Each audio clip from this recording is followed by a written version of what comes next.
आप सबको मेरा प्यार।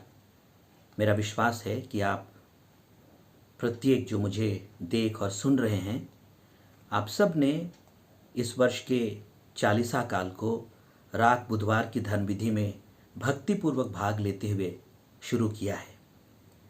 ज़रूर उस दिन रात बुधवार के दिन आप जहाँ कहीं भी होंगे, आपने पुरोहितों के उपदेश सुने होंगे और अपने लिए ये विचार किया होगा कि आप प्रभु की कृपा से इस अवधि को श्रद्धापूर्वक, विश्वास में और कई बातों को जो पुरोहितों ने कहा होगा उसे पूरा करेंगे, सोचा होगा।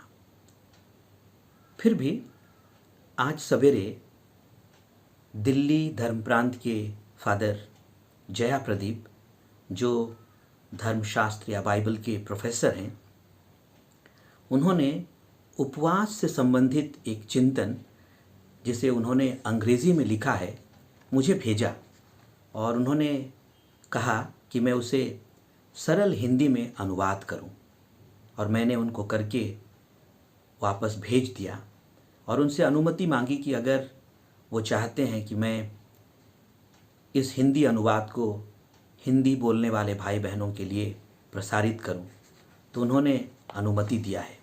मेरा विश्वास है कि ये आपको आध्यात्मिक रूप से मदद करेगा। तो आइए हम इस चिंतन में और एक बार उपवास के विषय में बातचीत करते हैं। फादर जया ने नबी ईसायास के ग्रंथ के 58वें अध्याय के 1 से 9 पद संख्या में जो प्रभु एक संदेश देते हैं उसके विषय में कहा है, और इसमें ईश्वर उपवास के विषय में हमको बतलाते हैं कि वो उपवास को अस्वीकार नहीं करते बल्कि उसका बचाव करते हैं। इस पाठ में हम पाएंगे कि जो लोग हैं वे अच्छे सच्चे दिल वाले लोग हैं। वे प्रार्थना करते हैं, स्वयं को नम्र बनाते हुए उपवास करते हैं, फिर भी वे ईश्वर द्वारा उपेक्षित अर्थात छोड़ दिए गए जैसा अनुभव करते हैं। क्यों? क्योंकि उनका उपवास जीवन से अलग सा हो गया है। वे ईश्वर के सामने तो सिर झुकाते हैं, लेकिन दूसरों के बोझ हल्का करना नहीं चाहते। वे अपने शरीर को प्रताड़ित करते, दुख देते, लेकिन गरीबों को कष्ट भी देना जारी रखते हैं। धर्म मात्र दिखावा और मानो लेन देन जैसा हो गया है, और वे सोचते हैं हम उपवास करते हैं इसलिए ईश्वर को आशीष देना ही चाहिए।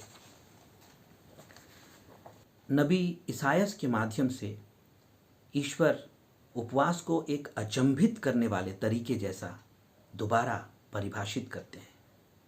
अतः सच्चा उपवास मुख्य रूप से इस बात में निहित नहीं है कि हम क्या त्यागते हैं, बल्कि इस बारे में है कि हम क्या देते हैं। ये वास्तव में अन्याय की बेड़ियों को तोड़ना, भूखों के साथ रोटी बांटना, बेघरों का स्वागत करना, मानवीय संबंधों से उत्पीड़न को दूर करना है।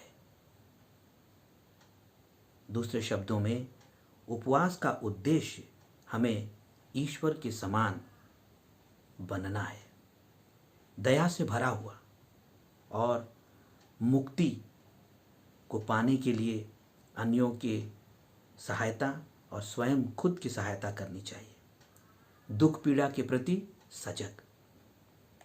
इसलिए अगर हम ऐसा जीवन जिएंगे, आगे ये प्रतिज्ञाएं हैं, तब तुम्हारा प्रकाश चमक उठेगा, तब तुम पुकारोगे और प्रभु तुमको उत्तर देगा।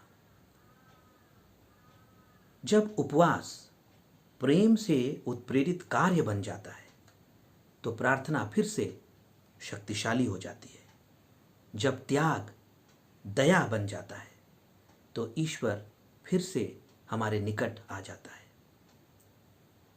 तो हमारे लिए सवाल सरल है, फिर भी यह चुनौतीपूर्ण भी है।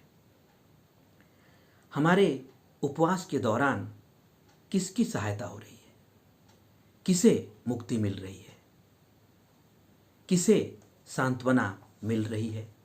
ये पूछना ज़रूरी है, क्योंकि हम ये बात स्पष्ट समझ लें, ईश्वर को इस बात में कम रुचि है कि हम कितना भोजन त्यागते हैं, बल्कि इस बात में अधिक रुचि है कि हम कितना प्रेम बांटते हैं। प्रभु आप प्रत्येक को आशीष दें। जय यीशु।